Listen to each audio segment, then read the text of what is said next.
Welcome back, everybody, to Eat the Rich, the show about our political economy, late-stage capitalism, and the millionaires, billionaires, and multinational corporations hell-bent on staving off its death rattle. I'm Shane. Hello. And tonight I have with me Cari. I'm Shane. No, I'm Shane. Hello. Welcome back. Well, folks, today we're going to be talking about the suburbs. Statistically, many of our listeners probably live in the suburbs. Yeah, that's a weird thing. I mean, we're gonna get into the meat and potatoes in a bit and talk more specifically about like some of the people who created the suburbs, right? Like, how did they come into being? And specifically the sort of American suburb, right? Yeah. Because it has like a whole kind of like cultural association as well.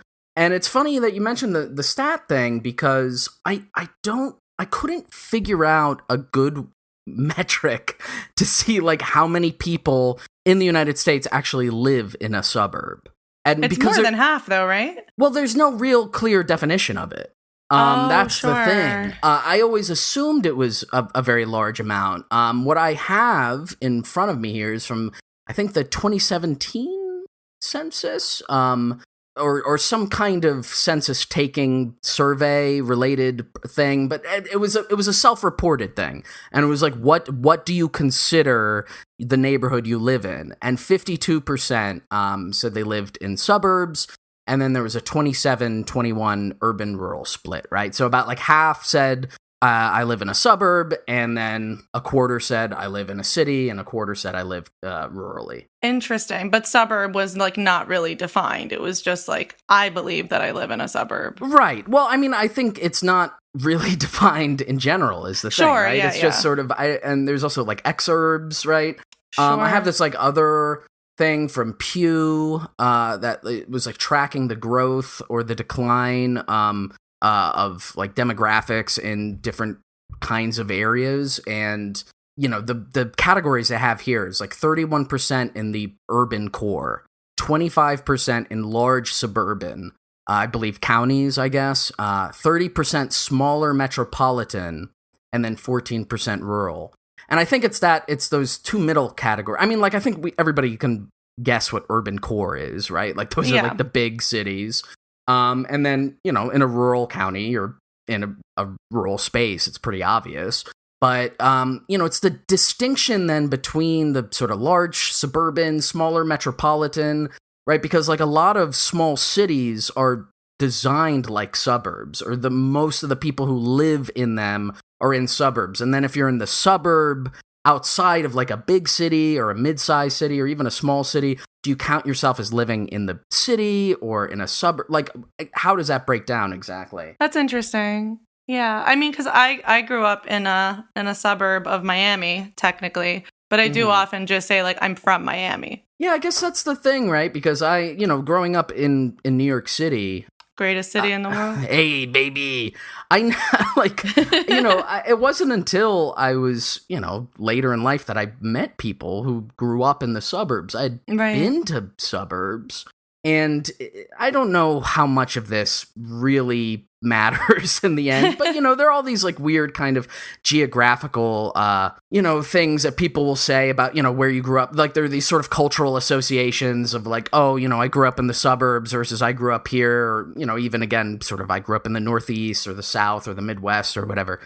And it's always been hard for me to kind of gauge, like, again, does that really matter or whatever? But I will say, I'm aware that New York City is not like a universal experience. That was like a very specific one. Of course. And then, in the few times that I've been to other places in the country, or, just sort of driving around, like, it seems like it's mostly suburban.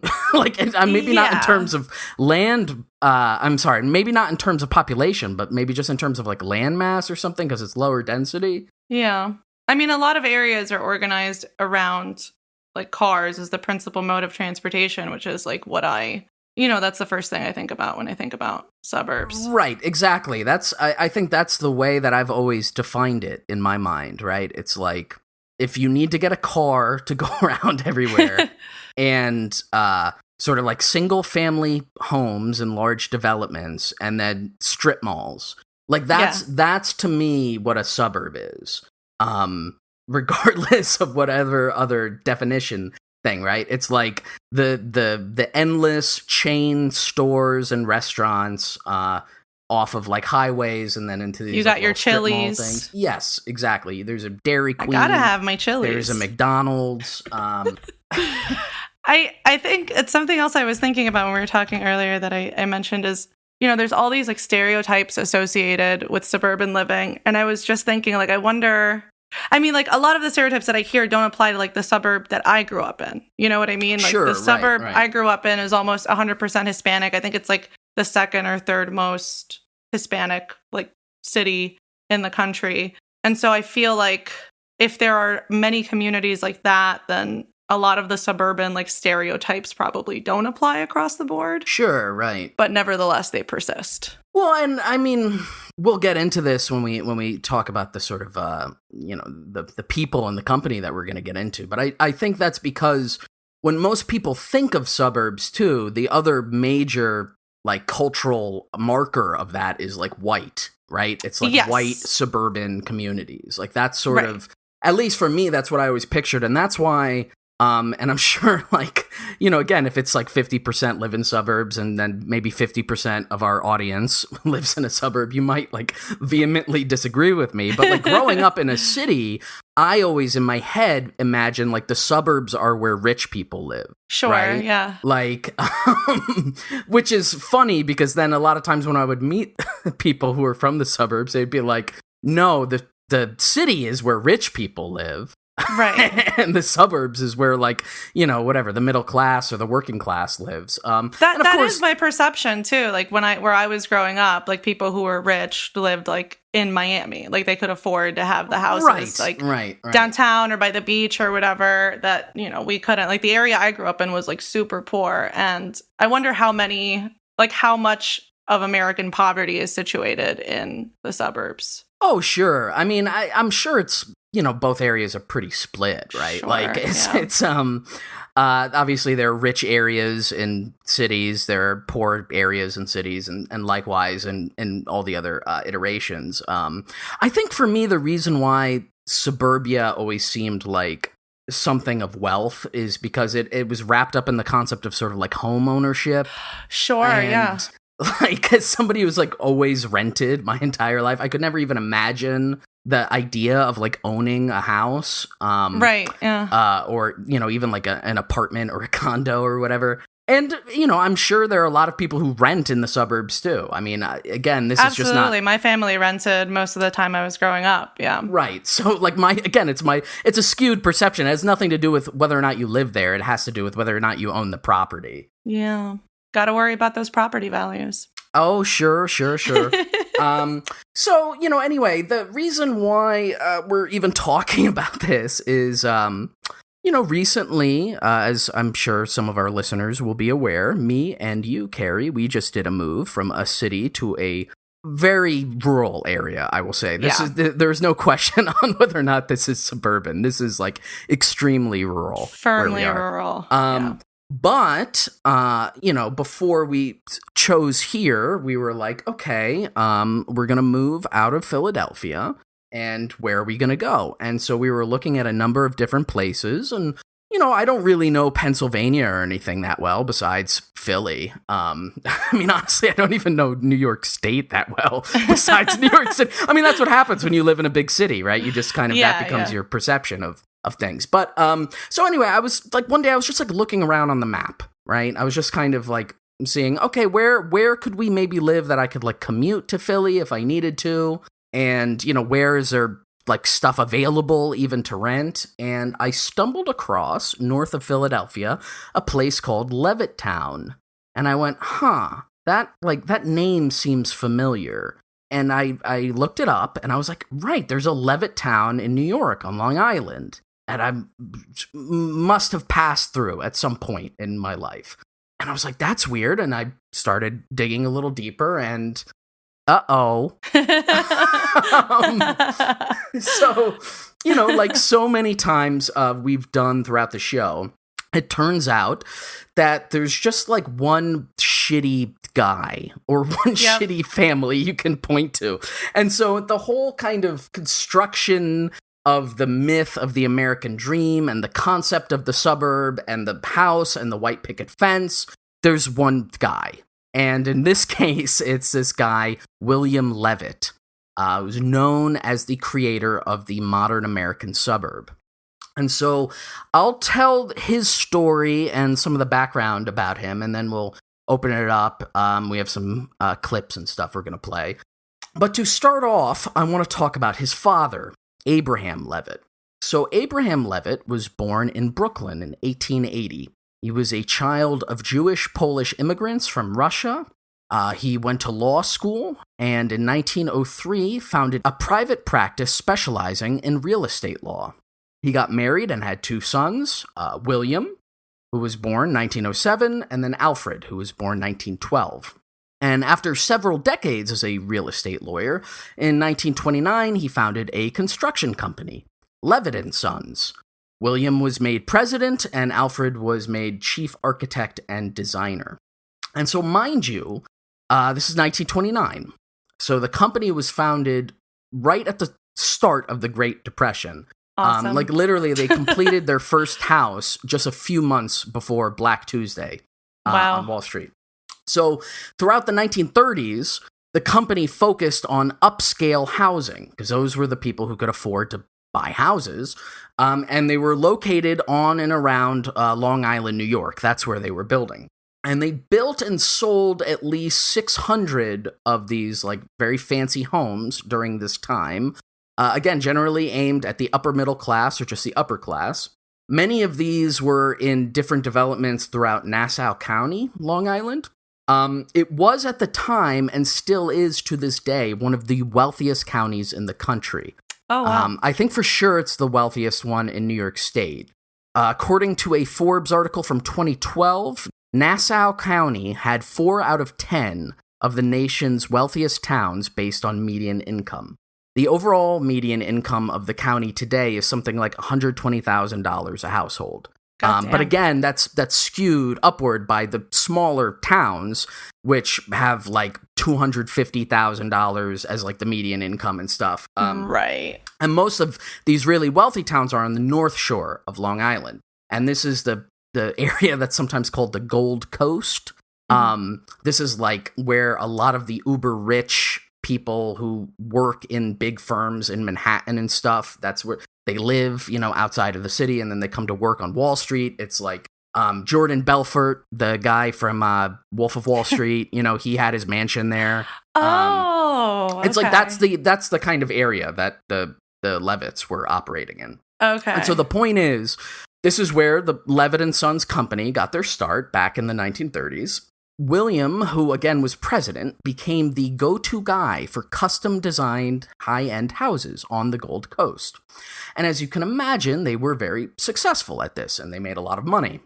But since these projects were all custom-designed jobs, and again, they were aimed at this exclusive clientele, there was an upper limit to growth, right? Particularly during the Depression. There's so many people who can afford to do it. Run out of space eventually, too, right?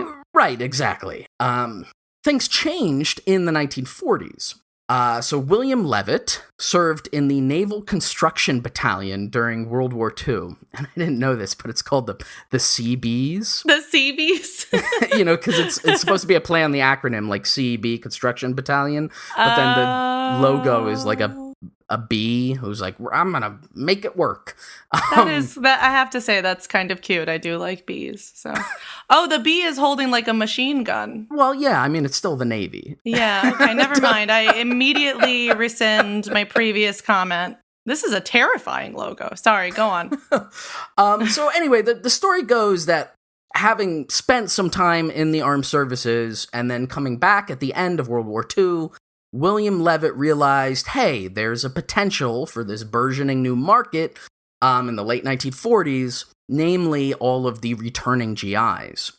So to service this market, William Levitt pivoted away from these mansions to large developments of smaller middle-income homes. So this is sort of the official narrative that I found in a bunch of different places while looking this up. And now this chronology is not entirely true. because the company had experimented previously with a large-scale housing development project in Virginia in the early 40s, and it had not done very well. But nonetheless, the approach of doing it like this, in these kind of, again, these like kind of large developments, this did work in the post-war period for a variety of reasons, which I'll get into in a second. But ignoring that earlier attempt in Virginia, the first successful large-scale development project by Levitt and Sons was started in 1947 in Nassau County, and it was called Levittown. So it was originally planned to have 2,000 rental homes. Oh. And so what made the first Levittown a success? Well, a couple of factors. The first was the logic of mass production. So unlike the previously custom-designed houses that the company had been making, the houses for the Levittown project were designed to be built in an assembly line format. This idea is credited to Alfred, who implemented a method wherein it was something, I read conflicting stuff, but it was either 26 or 27 steps to build each of the homes. Identical steps. Oh, that's interesting. And so specialized workers would move from home to home, completing each step. Like an assembly line. Exactly. The floor plans of the homes were almost nearly identical. They were 750 square feet houses with 2 bedrooms. They all had the same two-tone paint schemes. They were spaced identically from one another. Each home had exactly 2 trees in its front yard. And, the same amount of lawn.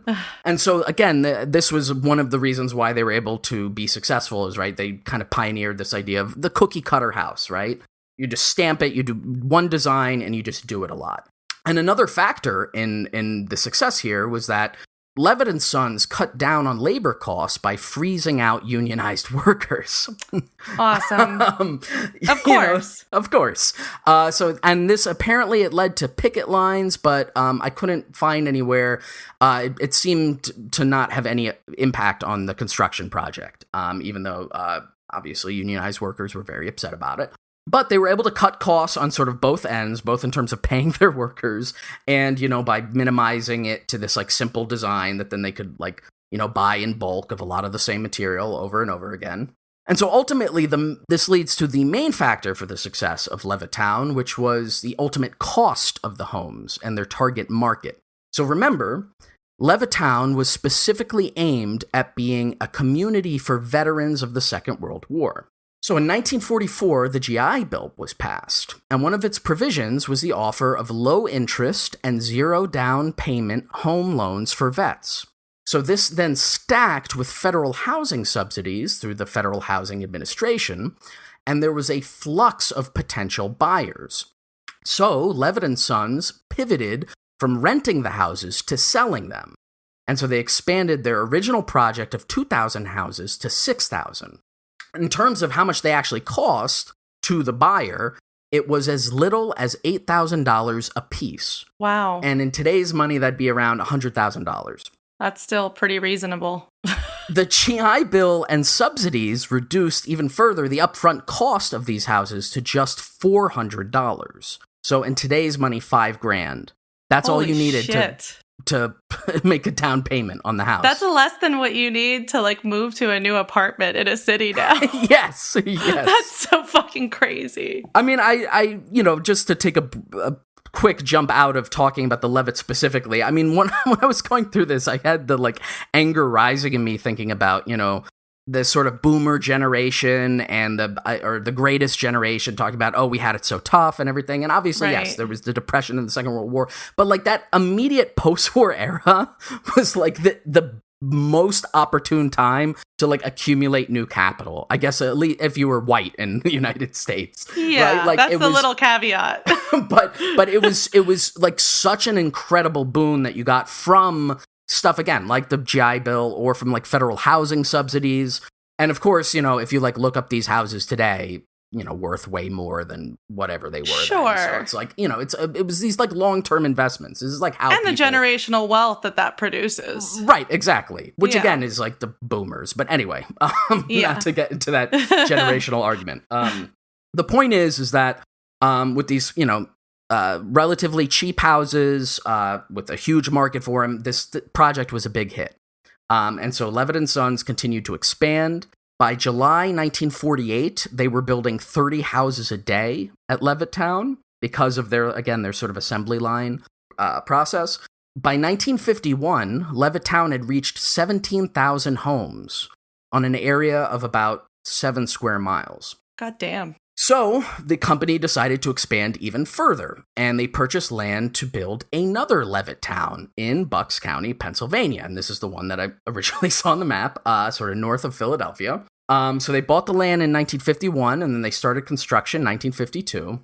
And it's the second Levittown is the one where apparently they really perfected the planned community aspect of the suburb. They had expanded at this point from 1 design to 6 house designs. The names I have here, they're really funny. There was the Levittowner, the Rancher, the Jubilee, the Pennsylvanian, the Colonial, and the Country Clubber. Wonderful. Just devoid of all personality and creativity. Right. Which is the other cultural aspect of the suburbs that we didn't really mention, right? Which is the thing, at least as a city dweller, is the thing I've always associated with it, right? That kind of like little boxes. The monotony of it, the repetition of it, the conformity of it. But so other aspects of the sort of planned community stuff that they did in the Pennsylvanian Levittown were all the roads were curved with no 4-way intersections. Each neighborhood included pre-designed areas for schools, churches, playgrounds, pools, parks. There was a massive shopping center that was built just outside of it. It was considered one of the largest at the time that it was built. By 1958, the Pennsylvanian Levittown had grown to over 17,000 houses, like the New York one. Now, at this point, there were also some growing pains that are worth mentioning. At some point in the mid-1950s, there was like some big internal falling out in the family and the company. Alfred left the company. Abraham, the father, he died in 1962 at the age of 82. And Alfred died just 4 years later in 1966 at the age of 54 from a heart attack. From being too racist. Well, we'll get to that in a bit. William, though, he lived on. He took the company public in 1960, continued to grow the company through building similar large-scale suburban housing developments across the East Coast, including there was another Levittown project in Puerto Rico that was started in 1963. There ended up being a total, I believe, of 7 Levittowns across the U.S. and Puerto Rico, in addition to all the other developments that the company built, but like 7 places named Levittown. William died in 1994 at the age of 86.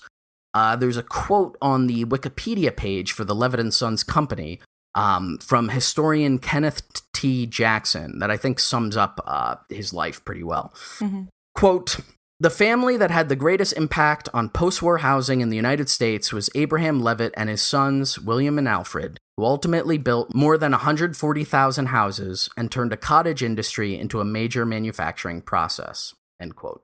Now, we'll get more into his legacy and the kind of like later stuff of his life towards the end of the episode, but I want to turn back for a second to this period where all these projects had started.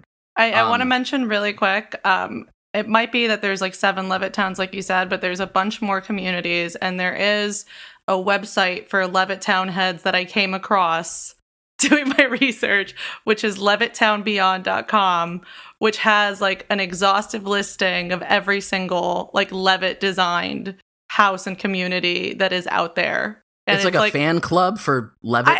I guess it's made by somebody who lives. It doesn't say who it's made by. For Levitttowners by Levittowners. Yes, it is for people who live in Levitt communities. It says it's an unofficial reference site. It's one of the, here, you can take a look at it. It's one of the worst designed websites that I've ever seen. And if you look there, you can even see all their logos throughout the years. You could see what a genius they think William Levitt was, things of that nature. Oh, I found this. I assume that the family had made that website because it was so glowing about them. Yeah, it definitely could be. I guess it could just be like a Levitt head, like a real Levitt head. Oh, here, copyright Kevin Sylvester. Not a Levitt, just a guy who loves who loves Levitts. Just a Levitt associate. I'm sorry, I just wanted to mention that. You go on. No. I mean, again, it was a huge amount of houses, and many, most of these places are still there, right? These communities, these towns, I mean, they've grown or they've expanded, maybe they've changed a little bit, but a lot of like the original buildings and houses are still there. So many owned by the same families and shit. And so again, to turn back to, again, this sort of post-war era, when all of this was really like at its height, when this boom was happening. Now, we've mentioned a couple of times that William Levitt, or the Levitt company and family in general, are sort of credited for creating the blueprint for post-war suburban America. Obviously, then other companies did this. They weren't singularly alone responsible for the huge growth of suburbia, but they sort of pioneered the concept. And thus far, we've talked about what maybe we could call like the infrastructural aspect of that, right? Like, there are these huge low-density housing developments of cheap, identical, single-family homes. It's all economically enabled by the post-war boom of the middle class, not to mention the ascendancy of the automobile in American life, right? Like, we sort of talked about this during the intro.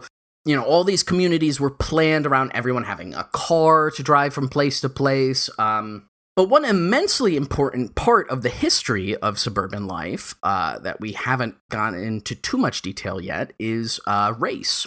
And a major driving factor of the development and demand for suburban housing was the so-called white flight, which in the 1950s and 60s was when affluent white people left more racially mixed urban communities for these more homogenous suburban enclaves. Mm-hmm. And Levittown specifically catered to these people. Would you believe it, folks? The founders of suburbia were racists. Like, of course they did, right? Like, what else? Right. Yeah. Right. Again, it's always like this is baked into the design of living in this country, right? So to give a little sense of what this looked like, I want to read here from a 2020 piece by Noah Schiedlower in Untapped, New York, called "The Controversial History of Levittown, America's First Suburb." So reading here from this article, quote, "Levittown had a number of caveats that prevented certain demographics from even buying homes in the area." So this is talking about the very first Levittown in New York. In Nassau County. Right. Yes. A clause in the original Levittown covenant prevented tenants from allowing non-Caucasians to use or occupy Levitt houses. Wow. The 1926 court case, Corrigan v. Buckley, ruled that racially restrictive covenants were legally binding documents that could prevent the selling of houses to black people. Even areas like Stuyvesant, Parkchester, and Addisley Park only accepted white people at first. And those are all neighborhoods in New York City. Oh, okay. I did not know that. In Levittown, black veterans were unable to purchase homes, and the Levitts justified the clause by stating that it maintained the value of the properties, since most whites at the time preferred not to live in mixed communities. That's what they always go back to. Mm-hmm. Shortly after opening, the Committee to End Discrimination in Levittown protested the restricted sale of Levittown homes. In 1948, Shelley v. Kramer struck down these racially restrictive housing covenants as they violated the 14th Amendment, and the Levittown clause was eliminated. Even with this ruling, the area remained overwhelmingly segregated until 1954, after the Brown v. Board of Ed cases. Levittown today has a rather different demographic makeup, yet black residents in the middle-class area still only constitute a shockingly small minority. And I won't read it here, but it's included, it is, I think it's, in 2017, it's like 1.4% of Levittown is black people. It's like a crazy small amount. But I want to turn now to looking at Levittown, PA, in through the lens of race. So again, in the 1950s, the company refused to sell homes to black people. The argument being that this would devalue the property. That was sort of mentioned in that previous article. And I should mention that it kept coming up whenever I looked into this, like in sort of any of the official or semi-official stuff written about Levittown or like on their Wikipedia pages. There was always this like a couple of lines about how the Levitts or William Levitt wasn't personally a racist. He just implemented racist policies when it came to selling their houses. But again, the argument was that, like, well, if we sell to black people, that'll devalue the property. And that argument is racist. Yes. That's like a personally racist position to have, beyond just like the structural economic component of it. In any case, I was just going to say, everything that I read about this guy too, like, you cannot find an article about him unless it's like explicitly about the illegal stuff he did, which I'll talk about later. That's not just like everybody saying he's so fucking brilliant and a genius and kind and generous. And it's just absolutely insane because he like perpetuated racism at a level that like most races could never even dream of. Right, exactly. It's immaterial than whatever his like personal political views were. You know, if he was held some kind of liberal sentiment or something, it's what he did. So in any case, this was the company policy, and so this applied as well to the Levittown in Pennsylvania. And so even though the company would not sell to non-whites, private homeowners could. So if you owned a house in Levittown, you could sell to whoever you want. That was sort of the like a loophole. Oh. And so that's how in 1957, the first black couple, William and Daisy Myers, along with their 3 children, bought a house in Levittown, PA. Very like awfully, like every detail I've read about this is just horrible. It's really horrific. You know, you can imagine where we're going with this. The second they bought the house, they were immediately met with harassment by the white other Levittowners. There's a piece from Temple University's libraries blog by Marjorie Sly that has a bunch of details on this. I'll link it in the show description because I don't want to read straight from it. But just to give you a sense, some of the details here. So the day the Myers moved in, hundreds of white residents, some of the estimates were like 500 white residents, formed a mob outside their house. They shouted racist insults at the family. They threw rocks through the windows. At night, they drove their cars around their house and like honked their horns and screamed and played music. All manner of awful harassment you can picture. And it went on for over a week until it kept growing and growing and escalating until one of the members of the racist mob, when they were throwing like a rock, I guess, at the house, hit a cop and it knocked the cop clean unconscious. And so it was at that point then the PA State Police were called in, and that's the image in the documentary we watched. I was wondering who was laid out on the floor. It's a cop. Yes. And the PA State Police had to stay for 2 months to restore order. That's crazy. You know, it's like fucked up when the cops are the ones that are coming in. Yeah, the cops are the another detail that was in this blog post, a group of these racist Levittowners formed the Levittown Betterment Committee, which was a group aimed at evicting the Myers family, you know, sort of finding some other way to harass and drive them out of the town. This group went into a nearby vacant house, like an unsold property.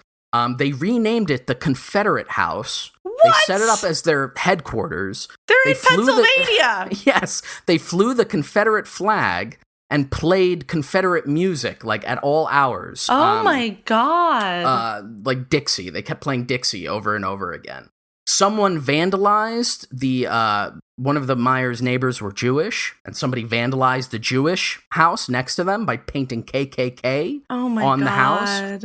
Like, really just despicable shit. And of course, there's the obvious, like, angle you could go on this where it was, you know, if the argument is like, oh, you know, this is going to destabilize the community, property values are going to go down or whatever, it's like, you're like organizing an angry racist mob and like just seizing a vacant house. Right. Like, you're the one making the fucking property value go down or whatever. You're the one making it unsafe. I mean, again, it's very obvious that that's the case because it's not about property values, right? It was just sheer racism. Of course. Like, they all, and in the documentary that we watched that I think we're going to talk about in a second, like, they all keep saying, like, it's these black people moving into our neighborhood that are causing all this commotion. And it's like, you're the one that is doing that. Like, just leave them alone. Yes, yeah.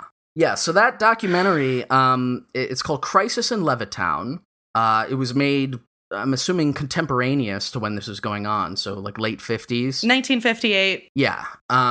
Cari, I think you looked into the guy who made this? Yeah, I was curious because the way the documentary is available online is just a 30-minute chunk. It doesn't have like a real, it doesn't have like credits or anything. And it was Dr. Dan Dodson of the Center for Human Relations of NYU is the one conducting the interviews. And he was apparently, like an anti-racist scholar.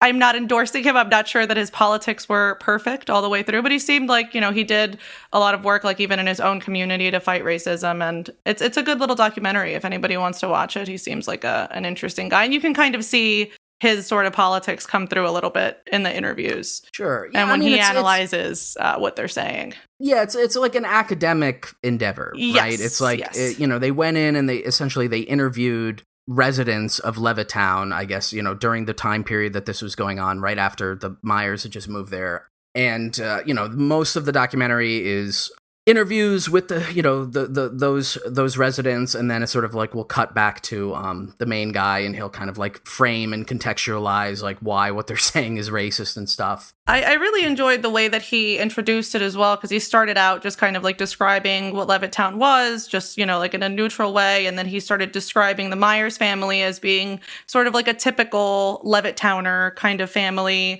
The dad is a veteran. He's an engineer. The mother is a college graduate. They have 3 kids, one of them just a month old. They're just trying to find a nice place to live with their family. And that the only difference between them and their neighbors is that they're Black. And it kind of just like highlights the absurdity of the way that they're treated. Absolutely.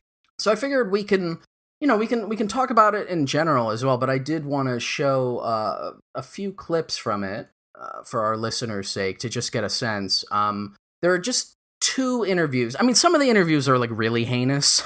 So we can't play some of them. There are a lot of slurs. I'm not going to play them, and you can imagine, what we're hinting at there. But I do want to say, like, it is terrifying to watch, like, and I was talking to this about this with our friend Mark, because I was talking to him earlier and he ended up watching it too, and we were both so shocked at how casually they just start saying the N-word, like it's like absolutely nothing. Sure, yeah. And this is just like not even that long ago, Right. And to that end too, the bits of these interviews I want to show, the reason why I want to show it is not to like amplify the voice of a racist, right? Because it's like pretty clear, like that. These people are just racist, but it's how they make their arguments, right? It's how they sort of justify their own like fucked up belief system. Mm-hmm. And so there's this one woman that's interviewed towards the beginning of the documentary, and I want to show 2 little bits of that. So here, again, the sort of academic guy, he's like setting it up, and then you'll hear his voice asking the question, and then you'll hear the voice of the Levittowner.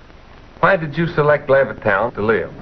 We were looking for a place to buy a home. We looked at Levittown, and we liked the homes here. We liked the advantages that Levittown seemed to offer in comparison to other cities. And we understood that it was going to be all white, and we were very happy to buy a home here.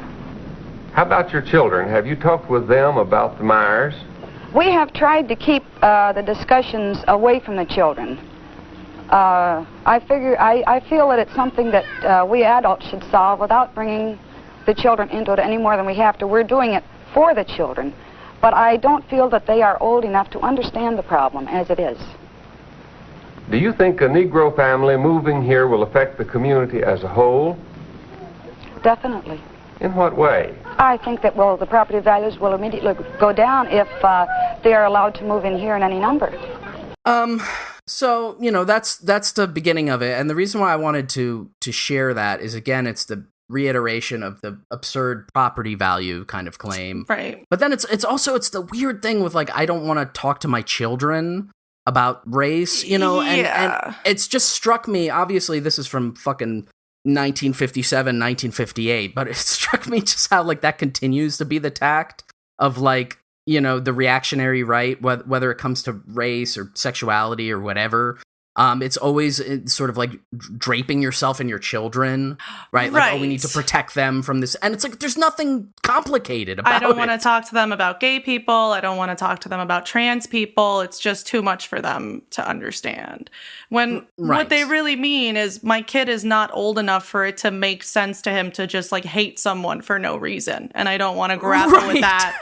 And that's actually, there's actually like a more revealing moment. I don't think it's this lady that says it. It's one of the later ladies that he interviews, but she says, if these children are raised together, they're not going to think anything of marrying together. And that's what she's really worried about. The danger is if we grow up in an integrated community, my children might not learn to be racist. Yeah. That's what the concern is. Yes. It's sickening. I want to move now to another section of the interview with this woman, who's a literal demon, by the way, to me. Yes, yeah. I mean, fuck this person, obviously. Hopefully, she's dead. I mean, she must be. But this is, the sort of academic and the interviewer tries to kind of draw out and keeps pushing back on the notion that it has something to do with like property values, right? And so then this is her response to that follow-up. What other objections, aside from the effect on property values, do you have against the Myers? The whole thing centers around the word integration. Well, as Mr. Myers said, because his home has been anything but peaceful since he moved in. Like He's got 3 children. Mm-hmm. And evidently he feels that they will be accepted socially. And I don't feel that they ever will be. But the whole trouble with this integration business is that in the end, it probably will end up with mixing socially. And you will have, well, I think their aim is mixed marriages and becoming equal with the whites. But the only way they're going to do that is by education and by bettering themselves, not by pushing in the way they have here. They're probably more educated than she is. He's an engineer and she's a college graduate. Yes. But again, it's this fear that like there's some kind of plot behind, a non-white person moving into the white neighborhood, right?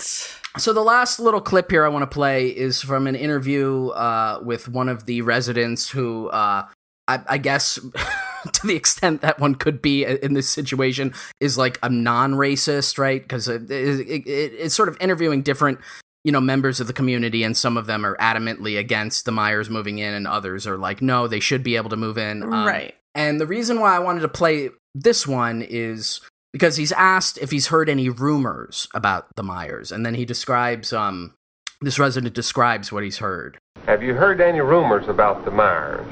Oh, dozens and dozens of rumors. What kind? Oh, that he was being paid by the NAACP, that the Reds were behind it, that the Jews were behind it, that this group and that group was behind it. There were all kinds of rumors. I guess some of them were being spread deliberately, some were just a result of hysteria. There was all kinds of malicious rumors. Some of them were so ridiculous you couldn't see how people could accept them, but in the atmosphere some people did accept them and spread them. So the reason why I wanted to include that is, again, the stuff that he's describing, these rumors it's the basis of like reactionary conspiracy, right? Mm-hmm. And again, this is from 1957, 1958. In my mind, what I was thinking was like, oh man, like the great white replacement shit is just this. It's, that there's some nefarious force behind it. He mentions, it could be the Reds or the Jews, like, some conspiratorial group that is aimed at destroying like white America. And again, like the fact that, something so inoffensive, right, to happen provokes this kind of like weird anxiety, but it's baked into the design and the practices, the infrastructural component of this community, right? This was like the sort of the Levitt's plan to build this like white community. I think like the most arranged thing that one of the Levittowners I was interviewed said was that they've done this before, that they've been going around to white communities moving in. Oh yeah, that was one of the rumors. Is like, that's they're the moving, Myers plot. They're moving every few weeks with their 1-month-old baby just to scare white people. Totally, that's absolutely happening. And at the same time, and I think, this does kind of speak to the limits of like a liberal approach to this in some way. There were some people that were interviewed that were like not racist that were saying like, I think if we just present them with the facts, it'll be okay, and they'll stop being racist. And that is kind of as well what the guy who made the documentary believed, that you just needed to like show people facts, which is probably why he like made stuff like this. But I don't know that they would have ever stopped being racist to them unless like the police forced them to. Right. I mean, that's what stopped. Again, in the the stats that I read earlier about the New York Levittown, I don't have them for the PA Levittown in front of me, but like, 50 years later, okay, you can remove the laws that maybe restricted certain people from buying, but that doesn't necessarily mean then there's going to be an integrated community. That doesn't mean that the people who live there are going to like desegregate themselves. And in fact, over time, right, like, again, even if you remove these sort of like legal obstacles and things, it still creates and it retains a certain kind of like town identity or whatever, which is then wrapped up in this weird racist or reactionary like white, vision of, this like we're going to live in our own community by ourselves. And it's baked into the design. I think that's why I'm interested in talking about it. And when we were looking into it, I thought like, we should definitely talk about this on the show, is that like you were saying, Cari, there's this assumption about racism or any other kind of weird conspiratorial reactionary belief, right? Where it's like, oh, if they just have the facts, right? That you just need to shed light on it. Because it's an ideological project, and then it's an infrastructural one. It's an economic one, right? Like all the people who are able to then accumulate that wealth, who are able to buy in early and, at those like ridiculous low rates. I just checked, and the Levittown, Pennsylvania is, as of 2010, 87.7% white. There you go. So, I mean, it's, it's still very white. Yes. Do you want to say anything else about the documentary? Oh, no, I mean, I will include a link to the documentary. Oh, of course. If you can take a look at it yourselves. And it's kind of upsetting to watch. I think one of the saddest things, we both had this moment, there was an interview with one of the, again, the sort of like non-racists in Levittown, and they were saying, like, I hope that the community becomes integrated, and then, maybe in like a generation, this won't be a problem anymore. Yeah. And it's like, oh, man. Yeah. No, it's a problem. I mean, I just kept thinking that all these people who are being so openly racist and so casually, like their kids are, I think I already said this, but their kids are like still around, and they probably like raise their kids like this. And it is like scary. Like there's absolutely. The one woman who they were like speaking in a group, and the interviewer asked her like, well, what did you think about the Myers moving in? And she yelled dynamite. And for a second, I thought she was going to like not be racist and be like, oh, it's cool that we are getting integration. And then as she talked more, I realized like, oh, that was like a threat. Like, yeah. And they just said this all on camera. Yeah, I don't know. It's just scary to watch, but it's, it is very interesting and revealing. So I do recommend watching it if you're interested. I can keep talking about the wonderful Levitt family now, if you'd like. Yeah. Fill in some of those details that I missed. I didn't have a great segue for that. That's okay. So I'll pick it up in 1964. Because that's when Levitt sold Levitt and Sons to a company named ITT for a bit over $90 million. $62 million of that being ITT stock, which is important for later. As part of the sale, he signed a non-compete, so he couldn't build homes in the U.S. for the next 10 years. And William Levitt couldn't. Yes, William Levitt. Sorry about it. Well, the okay. other, Alfred is dead, right? Yes, yes. So as part of the sale, he signed a non-compete, and he was locked out of building homes in the U.S. On his own, or like starting a business related to development for the next 10 years. So he couldn't do that again until 1974. And that seems to be really where his troubles began. He did remain on as president of Levitt under ITT as a subsidiary until 1972. But he was not really involved in day-to-day operations of the company, and that was because, the executives at ITT kind of felt that he was like too old and like too out of touch to really do anything good for the company. Fast forwarding a little bit, I came across an article from 1978 that, like I said earlier, like all the articles I found about him, is basically singing his praises and looking forward to what he's going to do next, which is to build some new developments in Florida for seniors. Yes. Yes. What the article doesn't mention is that in the intervening period during that, the non-compete, since he was unable to build in the States, William turned to building abroad in places like Nigeria and Iran. And he failed catastrophically. Like, this was like a financial disaster. In 1977, I found an article where he said he didn't even care about building in the U.S. anymore because he was so busy building Levittown, a community that he was building in Iran, and that he was looking forward to building other Levittowns in other countries. And Shar, by the way, which I'm sure I'm pronouncing wrong, is city in Arabic. So again, really not a creative guy. He's just going around doing Levittown in other localizing Levittown. Anyway, he had been using the ITT stock as collateral for his new ventures abroad, and it had crashed. So he was left with tons and tons of debt that he couldn't afford to pay. And that seems to be what re-sparked his interest in building in the States and building that community in Florida, despite his previous statements that he was done building in the States. So he took the money to start those new developments for seniors in Florida, and then he promptly used that money to pay off some of the money he owed from all his failed Levittown, and then he stopped work on those developments. He just did not finish them. And that sounds a little bit like stealing, but I'm not an expert. There's some mitigating factors here. It's hard to track down the details, but there might have been also some litigation with ITT because he technically was not allowed to use the name Levitt Homes or the brand. And he absolutely was trying to do that because it was basically all he had. That's why all these articles are saying he's a genius and stuff, because he did build a really strong brand. He didn't have a real mind for business and development, but he had this brand that he'd built. And that's kind of what he was banking on carrying him through and getting him out of all this financial trouble he was in. Meanwhile, ITT was shitting all over that brand themselves. Apparently, the way they managed the developments that they acquired in the takeover was just not giving a shit at all. This resulted in them even being banned from building in some areas due to thousands and thousands of code violations in their developments.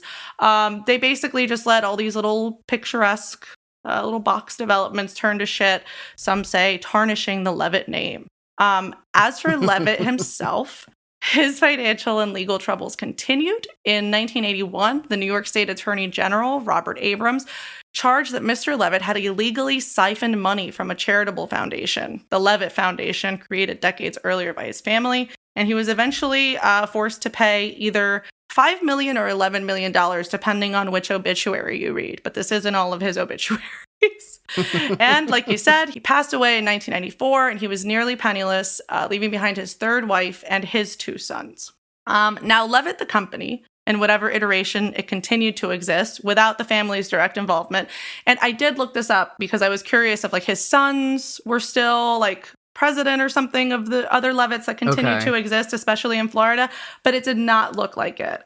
Just on a glance, there was nobody with the name Levitt on the corporate documents or any of the lawsuits, and you'll see why there were lawsuits in a second.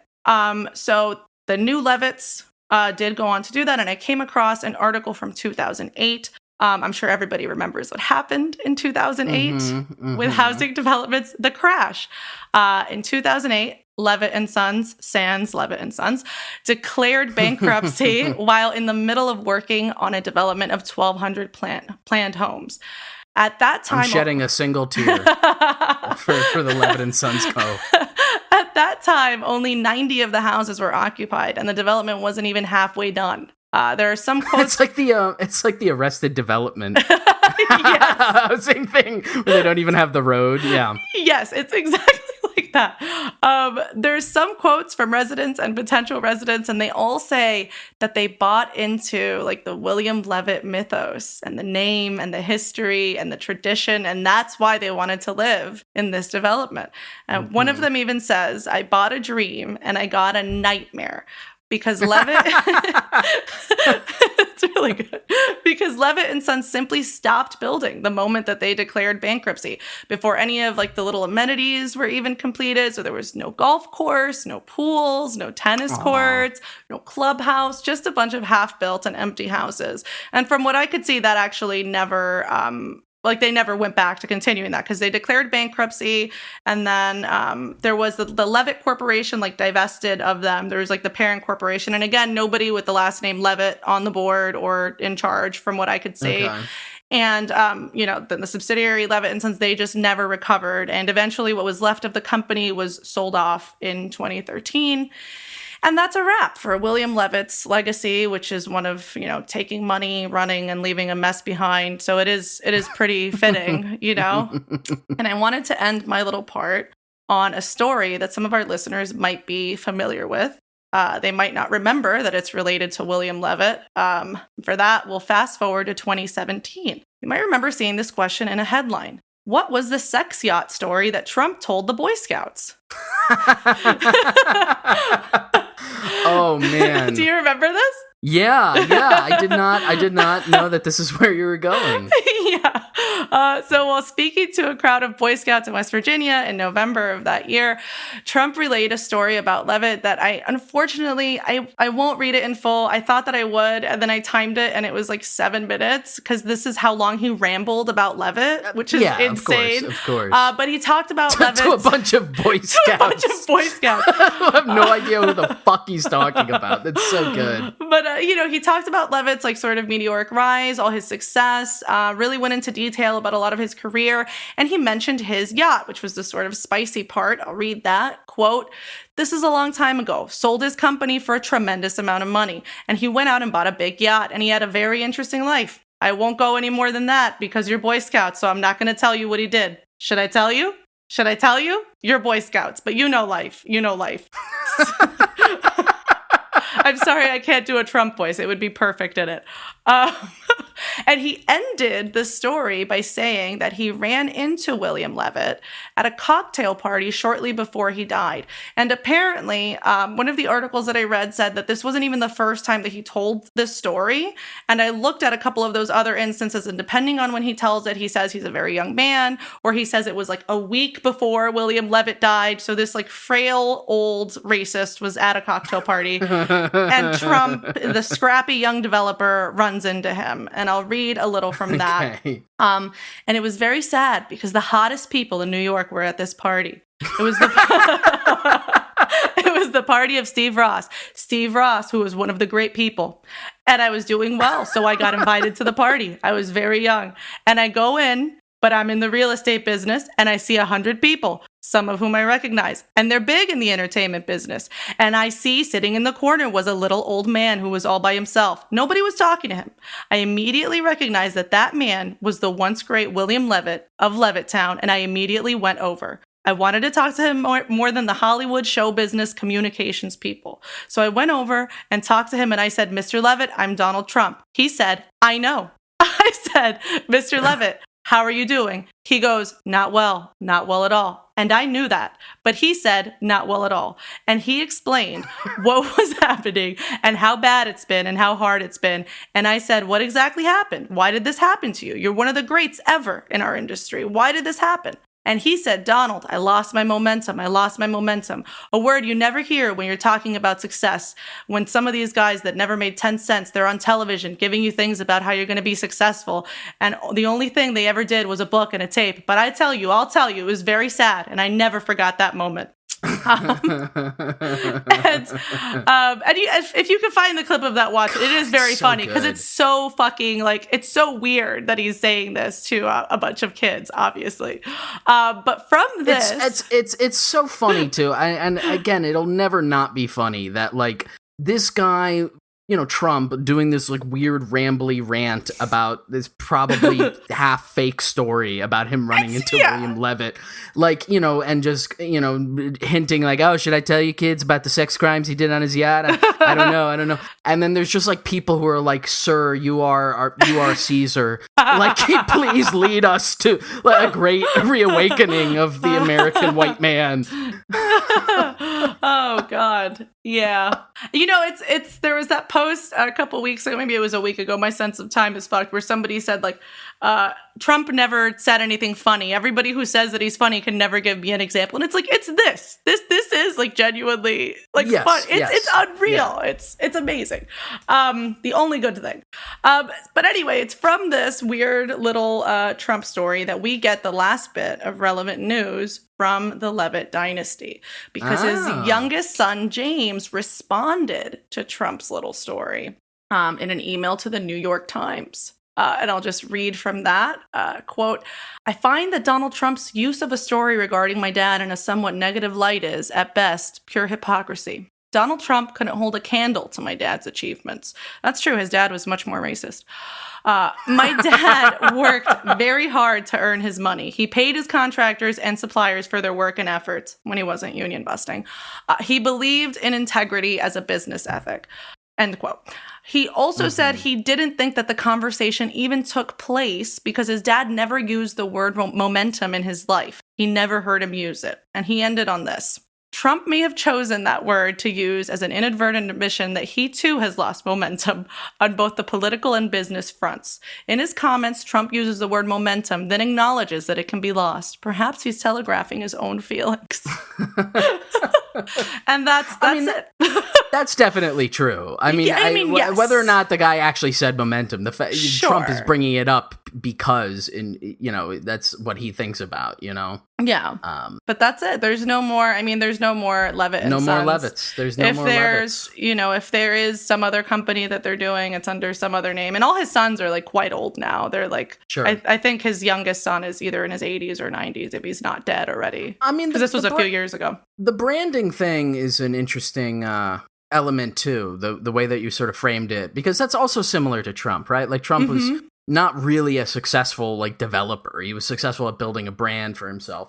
And I think that was one of the reasons, again, why when I sort of stumbled across Levittown initially, just like seeing it on a map and then being like, wait a minute, I know another Levittown.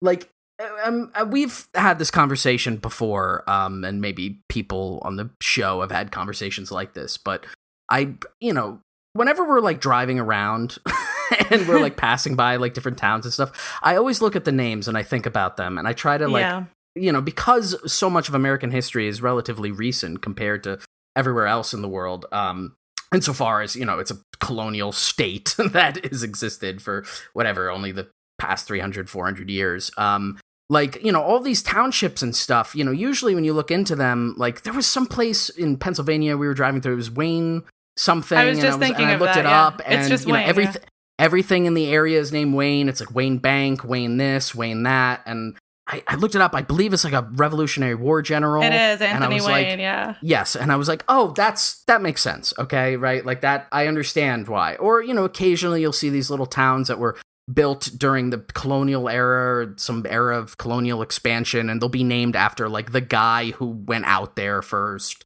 or the family who went out there first. Pennsylvania, William Penn, right? Right. Or again, it'll be named after a war hero or someone of political significance.